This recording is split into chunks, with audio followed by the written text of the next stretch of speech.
नमस्कार साथियों, success point के यूट्यूब प्लेटफॉर्म पर आपका बहुत बहुत स्वागत है। आज हम लोग पढ़ने वाले हैं। हमने जो हिंदी साहित्य के यूजीसी नेट का जो हम लोग पेपर कर रहे थे, उसमें हम लोगों ने रीतिबद्ध कवि पढ़े थे। आज हम लोग पढ़ने वाले हैं रीति सिद्ध कवियों के बारे में, जो कि यूजीसी नेट को लेकर बहुत ही इम्पोर्टेंट यूजीसी नेट को लेकर बहुत ही इम्पोर्टेंट और मस्ट होने वाला है। आइए देखते हैं बिना देरी किए। देखने के पहले, आगे बढ़ने से पहले निवेदन करना चाहूँगा कि चैनल को सब्सक्राइब करें और बेल आइकन के बटन को दबाना ना भूलें, जिससे मेरे आने वाली प्रत्येक वीडियो की नोटिफिकेशन आपके पास समय समय पर आती रहे। इसी के साथ आगे बढ़ते हैं। ये हैं साहित्य से संबंधित रीति सिद्ध कवि। आज हम पढ़ेंगे रीति सिद्ध कवियों के बारे में। रीति सिद्ध कवियों के बारे में आज हम लोग पढ़ने वाले हैं। इस धारा के कवियों को लक्षण, उदाहरण और काव्यांगों की अच्छी समझ थी, परंतु कवियों ने लक्षणों को न लिखकर सीधे काव्य की रचना की है। अतः वे कवि रीति सिद्ध कवि कहलाए हैं। कहने का मतलब ये है कि काव्यांगों की अच्छी समझ थी, उदाहरण की और लक्षणों की अच्छी समझ थी, लेकिन इन कवियों ने क्या किया, लक्षणों को न लिखकर इन्होंने सीधे काव्य की रचना की है, तो ये कहलाते हैं रीति सिद्ध कवि। और कहने का तात्पर्य यह है कि इस धारा के कवियों को काव्य के अंगों का अच्छे से ज्ञान था, परंतु उन्होंने अपने ग्रंथों में काव्यांगों के लक्षण को न लिखकर स्वतंत्र रचनाएं लिखी हैं। इन्होंने रीति सिद्ध कवियों ने क्या लिखी हैं, स्वतंत्र रचनाएं लिखी हैं, स्वतंत्र रचनाएं लिखी हैं। और इस धारा के कवियों ने भाव पक्ष और कला पक्ष दोनों पर बल दिया है। तो ये जो रीति सिद्ध कवि हैं, इन्होंने किस पर ऊपर बल दिया है, एक तो भाव पक्ष पर बल दिया है और कला पक्ष पर बल दिया है, यानी कि दोनों पर भाव पक्ष और कला पक्ष पर जोर दिया है। इसी के साथ आगे बढ़ते हैं। तो रीति सिद्ध जो कवि हैं, रीति सिद्ध कवि के बारे में सबसे पहले कवि आते हैं। रीति सिद्ध कवि के बारे में सबसे पहले आते हैं आपके रीति सिद्ध कवियों के बारे में सबसे पहले कवि आते हैं बिहारी। कवि बिहारी जी का जन्म 1594 में हुआ था और इनकी जो मृत्यु है वो 1663 में मृत्यु हुई है। 1663 ई में मृत्यु हुई है। ये बिहारी जी का जन्म ग्वालियर में हुआ। इनका जन्म जो है कि कहाँ हुआ है, ग्वालियर में हुआ। पिता का नाम केशव राय था।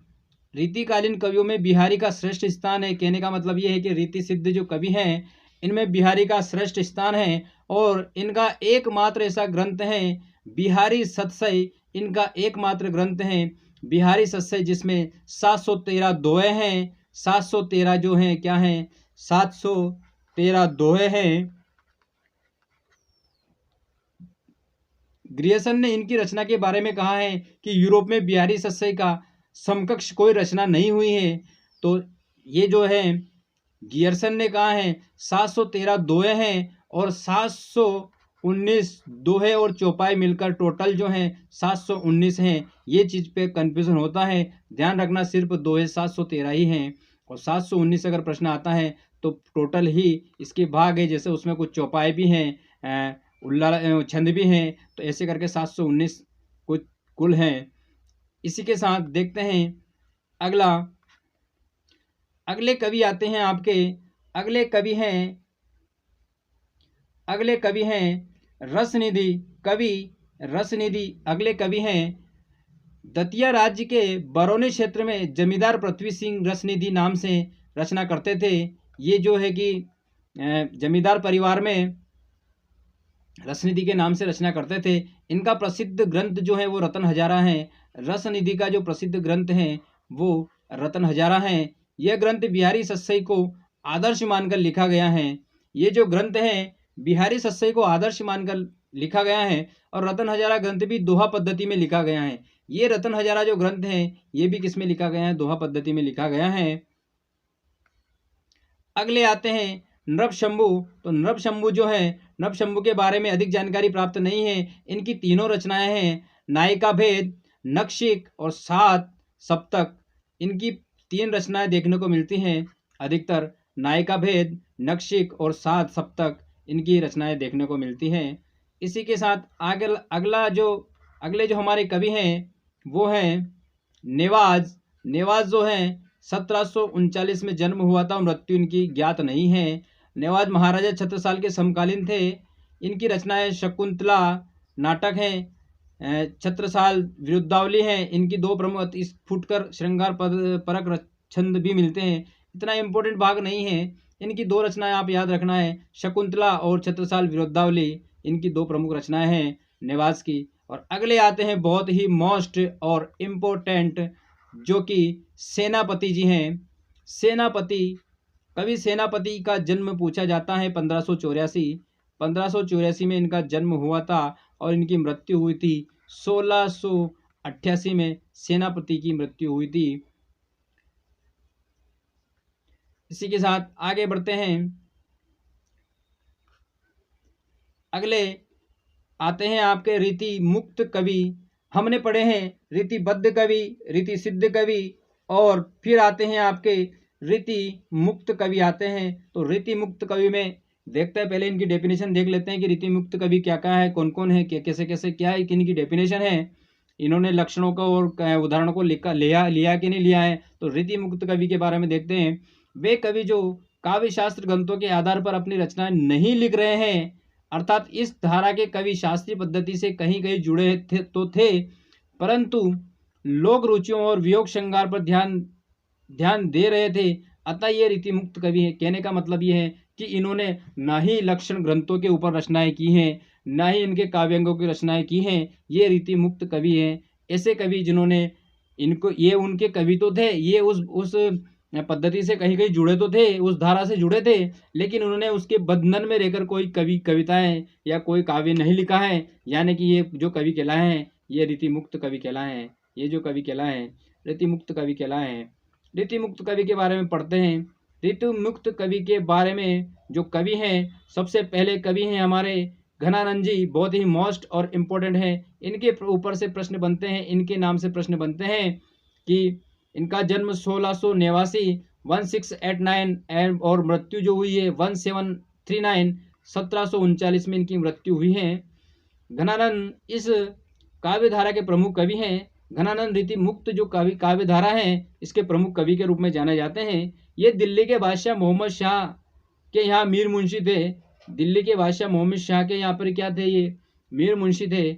इनकी प्रेमिका का नाम सुजान नामक वेश्या थी। कहने का मतलब ये है कि इनकी जो प्रेमिका नाम है, पूछा जाता है कि घनानंद की प्रेमिका को का नाम क्या था, तो सुजान जो है घनानंद की प्रेमिका नाम है, जो कि एक वेश्या थी। बादशाह के निकलने पर ये वृंदावन चले गए।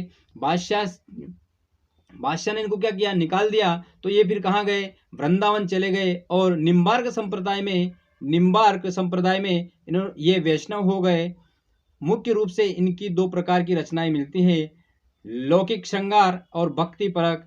इनकी रचनाएं निम्न हैं: पदावली, सुजानहित प्रबंध, प्रीति प्रवास और कृपाकंद निबंध, यमुनानाश और प्रकीर्ण छंद इनकी प्रमुख ब्रज भाषाएं हैं।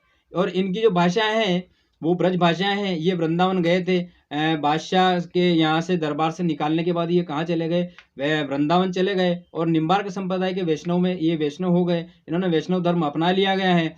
लेकिन प्रश्न ये उठता है कि इनकी प्रमुख प्रेमिका का नाम सुजान है। ये प्रश्न एग्जाम में आता है, आप लोगों को ध्यान में रखना है, जो कि इम्पोर्टेंट रहेगा।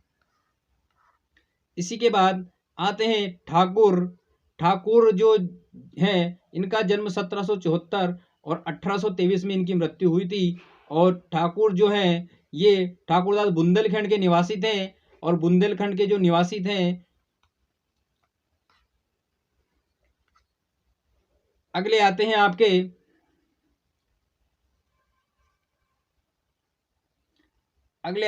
आलम। उधर जो हमने ठाकुर जो पढ़े थे, ठाकुर की जो रचनाएं हैं वो मैं बता दूं आपको, ठाकुर ठसक और ठाकुर दशक दो प्रकार की रचनाएं हैं। आइए देखते हैं आलम के बारे में।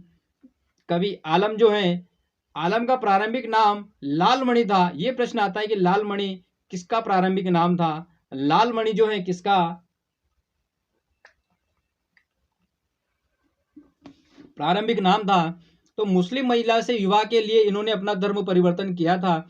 इन्होंने क्या किया था, मुस्लिम महिला से विवाह किया था और इन्होंने अपना धर्म परिवर्तन किया था। आचार्य रामचंद्र शुक्ल जी ने दो आलम स्वीकार रहे हैं, एक अकबर के समकालीन व दूसरे औरंगजेब के पुत्र मुअज्जम के आश्रित। पहले आलम की रचना माधव नल काम कंदला है और दूसरे आलम की रचनाएं आलम केली हैं। पहले जो आलम थे उनकी रचनाएं आचार्य रामचंद्र शुक्ल जी बताते हैं कि माधव नल काम कंदला है और दूसरे जो आलम है उनकी रचना आलम केली बताते हैं। अगले कवि आते हैं आपके बोधा। बोधा जो है इनका जन्म हुआ था 1767 में। बोधा का जन्म हुआ 1767 में और मृत्यु हुई 1806 में। इनकी मृत्यु हुई 1806 में इनकी मृत्यु हुई। इनका जन्म उत्तर प्रदेश के बांदा जिले के राजपुर ग्राम में हुआ था। इनकी दो प्रमुख रचना है विरह वारिश और इश्कनामा। ये दोनों रचनाएं मोस्ट और इम्पोर्टेंट है एग्जाम की दृष्टि से। विरह वारिश और इश्कनामा आईएमपी रचनाएं हैं, एग्जाम से पूछे जाती हैं। इसी के साथ अगले कवि आते हैं द्विज देव। तो द्विज देव जो आते हैं इनका जन्म है 1830 में और मृत्यु है 1871, यानी कि 1871 में इनकी मृत्यु हो गई थी। ये रीति मुक्त धारा के अंतिम कवि हैं। ये जो कवि हैं द्विज देव, ये रीति मुक्त कवि धारा के काव्य धारा के जो अंतिम कवि कहलाते हैं। यह भी माना जाता है कि ये अयोध्या के राजा मान सिंह थे जो द्विज देव के नाम से काव्य लिखते थे। इनकी दो प्रमुख रचनाएं हैं श्रृंगार बत्तीसी और श्रृंगार लतिका। इनकी दो प्रमुख रचनाएं हैं श्रृंगार बत्तीसी और श्रृंगार लतिका। इसी के साथ आगे बढ़ते हैं। अब आते हैं आपके, ये रहे आपके रीति मुक्त, रीति सिद्ध और रीति बद्ध कवि की जानकारी हो गई। अब हम लोग रीति आदिकाल के बारे में हम लोगों ने पढ़ा है, रीति काल के बारे में हम लोगों ने पढ़ लिया है, उनके कवियों के बारे में पढ़ लिया है। अब हम अगले लेक्चर में पढ़ेंगे, जो कि आज मैं बता देता हूँ, भक्ति काल का परिचय हम लोग अगले लेक्चर में पढ़ने वाले हैं। क्या पढ़ने वाले हैं? भक्ति काल के बारे में हम लोग पढ़ेंगे। भक्ति काल के बारे में हम लोग अगले लेक्चर में पढ़ेंगे। अभी तक जो हमने पढ़ा है वो क्या पढ़ा है मैं बता दूं आपको कि आदिकाल पढ़ा है। आदिकाल के बारे में हमारे 2 लेक्चर हुए। उसके बाद हुए रीतिकाल। रीतिकाल के भी 2 लेक्चर हुए। रीतिकाल के जो 2 लेक्चर हुए हैं बहुत ही मोस्ट और इम्पोर्टेंट है। इसमें से जिसने आदिकाल पढ़ा और आदिकाल से अगर प्रश्न आता तो एक प्रश्न भी आउट नहीं जाएगा। और दूसरा है रीतिकाल। रीतिकाल भी हम लोगों ने पढ़ लिया है। अगले लेक्चर में हम पढ़ेंगे भक्ति काल पढ़ेंगे। अगले लेक्चर में भक्ति काल पढ़ेंगे। भक्ति काल की संपूर्ण जानकारी पढ़ेंगे और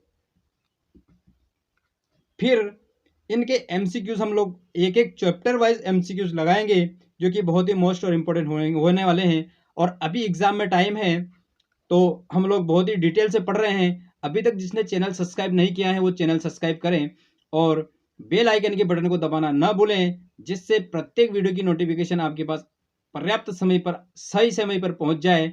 और मैं फिर से निवेदन करता हूं कि मुझे सपोर्ट करें। क्या मैं सही मार्गदर्शन पर सही तरीके से वीडियो प्रस्तुत कर रहा हूं?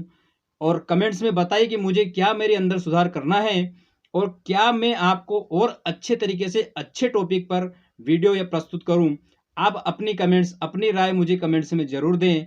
मिलते हैं अगले लेक्चर में। जय हिंद, जय भारत, वंदे मातरम, जय श्री कृष्ण, राधे राधे।